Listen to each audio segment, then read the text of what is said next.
Olá, dando continuidade a sequências de vídeos de teste sobre tópicos de aprendizagem de máquina, nós vamos discutir um dos modelos dos mais conhecidos de aprendizagem de máquina, bem como também um dos modelos mais utilizados hoje quando se trabalha a aprendizagem de máquina. Nós vamos trabalhar redes neurais artificiais. O objetivo desse vídeo é discutir não somente o funcionamento geral desse modelo, mas dada a importância que esse modelo tem, também discutir os aspectos matemáticos por trás. A profundidade da discussão matemática que sustenta esses modelos, esse modelo de redes neurais artificiais, ela não vai ser muito profunda, mas também não vai ser muito superficial. De tal forma que eu decidi então dividir esse tópico de redes neurais em dois vídeos. Um primeiro vídeo mostrando dando uma visão geral de como esse modelo funciona, e um segundo vídeo discutindo um exemplo prático de como essa rede funciona, de como esse modelo funciona, de tal maneira que esses vídeos vão ficar um pouco maiores do que os demais vídeos. Então, quando a gente fala de redes neurais artificiais, nós estamos falando de modelos de aprendizagem de máquina que são bioinspirados. Modelos computacionais que são bioinspirados são qualquer modelo, qualquer algoritmo que tem um paralelo ou uma inspiração em alguma coisa da natureza. As redes neurais artificiais, elas são, então, inspiradas na forma que se supõe como o cérebro processa a informação, que é um processamento massivamente paralelo. Por favor, não confundam que redes neurais artificiais são cérebros eletrônicos. Não são. O cérebro biológico é uma entidade extremamente complexa que a gente não consegue sequer ter certeza de todo o seu complexo funcionamento. O seu funcionamento por inteiro ainda é desconhecido. De tal forma, então, uma rede neural artificial não pode ser confundida e não se pode afirmar que uma rede neural artificial é um cérebro eletrônico. Redes neurais artificiais tentam modelar ou tentam imitar a forma como se está o processo de aprendizado no cérebro, tá? Então, redes neurais artificiais não são cérebros eletrônicos. Essa rede, ela funciona com várias unidades de processamento bem simples, que nós vamos discutir o que são essas unidades de processamento. Essas unidades, elas são distribuídas, então você tem várias unidades separadas, interligadas, e todas elas processam informação, processam dados ao mesmo tempo. Então, quando nós temos uma rede neural artificial, é um conjunto suficientemente grande dessas unidades simples que ao mesmo tempo processam informação. Uma rede neural artificial, ela se assemelha com o cérebro em dois grandes aspectos. O primeiro é que diz respeito à forma que a rede aprende. Uma rede neural artificial, ela vai aprender através de um processo de aprendizado que não é explicitamente definido através de linhas de código. modelos de aprendizagem de máquina, e aí especificamente quando nós falamos de modelos de redes neurais artificiais, elas têm um componente de aprendizado. Esse componente de aprendizado ele vai diferenciar modelos de aprendizagem de máquina de algoritmos que são utilizados em inteligência artificial ou em outra área da computação. No que isso difere? Quando a gente fala que uma rede neural artificial ou outro modelo de aprendizagem de máquina, ele consegue aprender do ambiente, nós estamos dizendo que esse modelo ele não é explicitamente programado, não se tem nesse modelo linhas de códigos que dizem como determinado problema vai ser resolvido. Se você voltar ao primeiro vídeo dessa sequência, vai ver que se um problema tem um algoritmo conhecido que o resolva, não há necessidade de se utilizar modelos de aprendizagem de máquina. Então, modelos de aprendizagem de máquina não são uma sequência de ifs e else. Não são uma sequência de estruturas de condicional. Tá? O segundo ponto, que uma rede neural artificial se assemelha com o cérebro biológico, se diz respeito à forma como o conhecimento que a rede aprendeu é armazenado. A rede armazena o conhecimento aprendido em conexões internas, o que a gente chama de pesos sinápticos, tá? Que é um dos componentes de uma rede neural artificial que a gente vai discutir em seguida. Uma rede neural artificial ela é composta por neurônios artificiais. Tá? Esses neurônios artificiais, é comum dizer que esses neurônios artificiais são blocos de construção. Então, uma rede neural artificial nada mais é do que um conjunto desses blocos que são dispostos em camadas e estão devidamente interligados. Um neurônio artificial é uma modelagem matemática de um neurônio biológico. Por favor, não façam a afirmação e não concluam que redes neurais artificiais são cérebros eletrônicos ou que um neurônio artificial é um componente eletrônico que simula um neurônio biológico. Não, nós estamos fazendo modelagem matemática. É como se supõe que um cérebro funciona, é como se supõe que o neurônio processa a informação. E se conseguiu fazer uma modelagem matemática que se aproxima do comportamento biológico. Tá? Do ponto de vista biológico, de maneira bem resumida, muito resumida, a gente tem aí um esquema do que seria um neurônio artificial. Nós temos os dendritos, o corpo axiomático e o axiônio. Entre um neurônio e outro, a gente tem a sinapse. Bom, então os dendritos nada mais são prolongamentos nervosos que recebem os estímulos nervosos que ele vai receber o sinal de entrada do neurônio. Esse sinal de entrada ou vem do ambiente externo ou vem de um outro neurônio.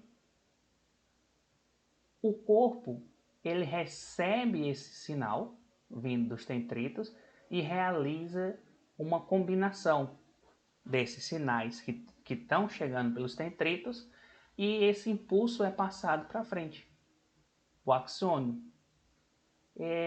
Esse axônio ele faz a conexão de um neurônio com o próximo neurônio. Esse ponto de contato é chamado de sinapse. Essa estrutura biológica, muito resumida, ela é matematicamente modelada assim. Então, isso que seria do ponto de vista biológico, uma explicação bem resumida, do como funciona e do que é composto um neurônio biológico, foi modelado matematicamente para isso.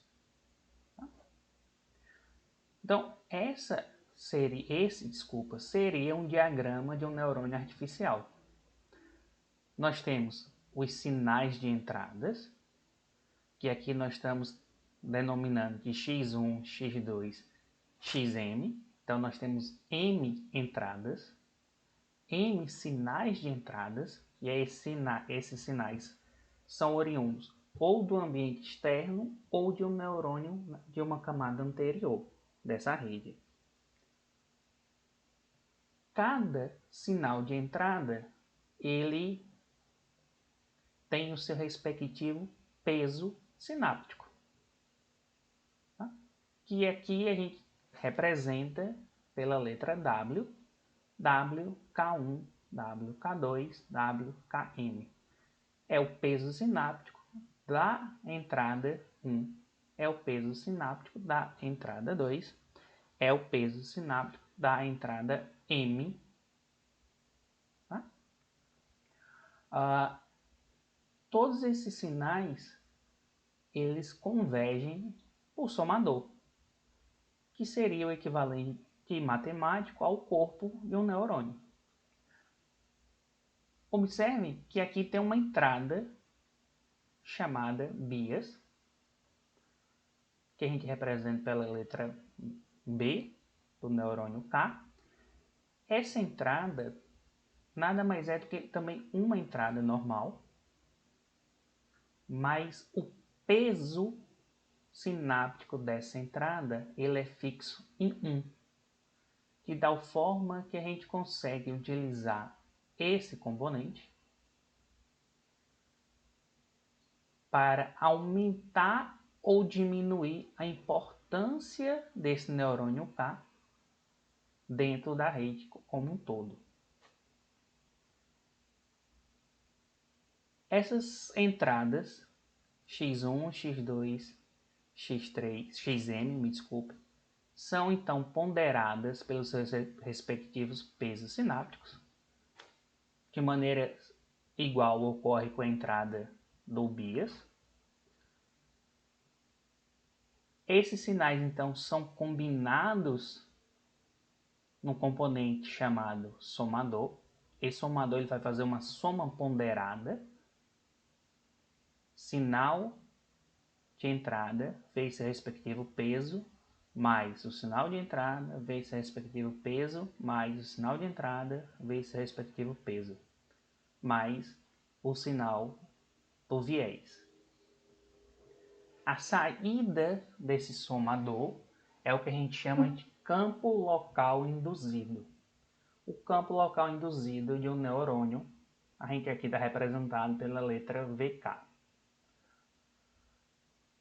Esse sinal, nesse momento aqui, que é o campo local induzido, ele é passado para uma função de ativação, que aqui nós estamos representando pela letra grega, φ. O campo local induzido, então, é o parâmetro da função φ. A função de ativação, ela vai fazer o neurônio disparar esse sinal para frente ou não disparar esse sinal para frente. A saída da função de ativação de um neurônio é então a saída do neurônio em si. A saída do neurônio K, a gente chama de YK, é a saída da função de ativação. Abrindo isso aí, nós temos então os sinais de entradas do neurônio, x1, x2, xm, como exemplo. Esse sinal ou vem do ambiente externo ou vem de neurônios nas camadas anteriores.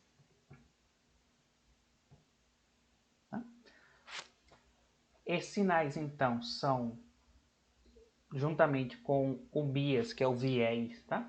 Esse viés, essa entrada especial que é o bias, ele é utilizado para aumentar ou diminuir a importância desse neurônio dentro da rede. Tá?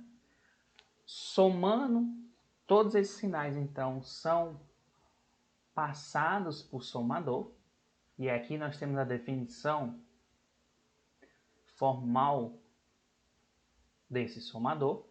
Tá? Esse somador ele vai realizar uma combinação linear de cada sinal de entrada pelo seu respectivo peso sináptico, adicionado ao viés, que é o bias. A saída desse somador é o que a gente chama de campo local induzido, que a gente vai representar aqui pela letra V. O VK é o campo local induzido do neurônio K na rede. Nada mais é do que o somatório de J indo de 1 até M, o primeiro neurônio, o segundo até o enésimo neurônio, do peso sináptico do neurônio K na entrada J, neurônio K entrada 1, neurônio K entrada 2, neurônio K entrada 3, multiplicado pelo respectivo sinal de entrada. Campo local, o peso sináptico do neurônio K na entrada J, multiplicado pelo sinal de entrada J.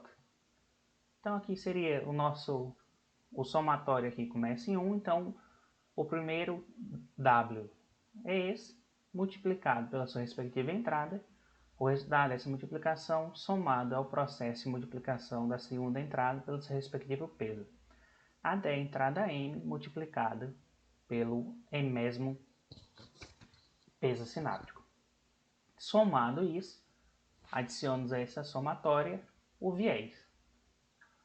É comum encontrar uma representação começando o J de 0, e 0 seria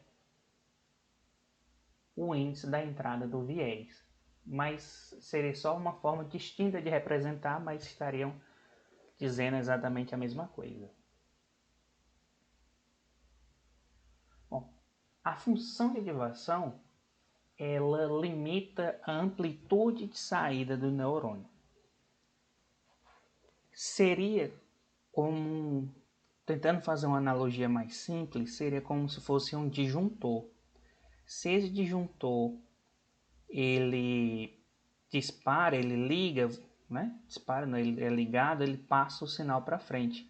Se ele não liga, ele não ativa, ele não passa o sinal para frente. Então, o papel dessa função da ativação é limitar a amplitude de saída do neurônio. A saída do neurônio vai ser a saída da função de ativação. Funções de ativação são componentes extremamente importantes dentro de redes neurais artificiais, e essas funções elas precisam ter duas características que são funções que precisam ser diferenciáveis e precisam ser contínuas. Elas têm que existir em todos os pontos e tem que ser uma função que se conheça a derivada dela, que se consiga calcular a derivada dela, a derivada primeira. Isso aqui, derivada, é do cálculo, então para se trabalhar com redes neurais artificiais, é fortemente recomendado que se tenha uma base em cálculo. Dado que a gente tem a saída dessa função de derivação, a gente tem a gente tem a nossa saída do neurônio y, a saída y do neurônio K. Conforme foi dito anteriormente, a função φ, que é a nossa função de ativação, ela recebe como entrada o campo local induzido do neurônio. Exemplos de funções de ativação bem conhecidas. Aqui em azul, que está meio roxo aqui, nós temos a função. Em amarelo, nós temos a derivada da função. Essa aqui é a função identidade. Então aqui seria o gráfico do comportamento da função identidade. E seria aqui o comportamento da derivada da função identidade. f de x recebe o pop x, então se a entrada for meio, a saída é meio, se a entrada for 1, a saída é 1, 1,5, a saída é 1,5, e da derivada, observem independente da entrada, a saída é sempre 1. É uma função que pode ser utilizada, eventualmente ela é utilizada também. A função passo, na mesma forma de representação, a função passo, a saída dela é 1 se a entrada for maior ou igual a 0. Então observe que a saída é 1 se a entrada é maior ou igual a 0. E a saída é 0 se a entrada for menor que 0. Em amarelo a gente tem a derivada dela, né? E que a saída é 0 se a entrada for diferente de 0. E se a entrada for igual a 0, não se conhece a saída dessa função, né? Ela não existe nesse ponto aqui. Função sigmoide. Essa é uma das funções mais extremamente utilizadas. É 1 sobre 1 mais Euler elevado a menos x. Esse menos x é o campo local induzido. Recebe esse nome sigmoide aqui porque essa curva aparenta aqui ser um S, né? Tem uma forma aproximada de um S. E a derivada da função sigmoide é esse cara aqui. Essa função é uma função bastante utilizada, é a função que nós vamos utilizar o exemplo a seguir. Função tangente, aqui. A notação matemática da função tangente. Em amarelo aqui a curva da derivada da função tangente. E a representação matemática. Sugestão: se você quer trabalhar com aprendizagem de máquina, estude cálculo. Não se prendam à tecnologia, se prendam à ciência por trás. Bom, e a saída aqui da função da ativação, então, é a saída do nosso neurônio. Tá? Eu vou pausar esse vídeo para a gente discutir nesse vídeo agora o aspecto superficial da representação, da modelagem matemática, de como funciona, como se supõe que funciona o processo de aprendizado no cérebro. Inicialmente eu tinha falado que dividia o vídeo em 2, mas esse vídeo agora já tem 22 minutos, então eu vou dividir o vídeo em 3. No segundo vídeo eu vou falar de como funciona o processo de trânsito da informação, fluxo da informação, como uma rede neural funciona superficialmente, e depois eu vou trabalhar um exemplo prático, e aí se aprofundar no aspecto matemático de como essa rede funciona. Tá bom?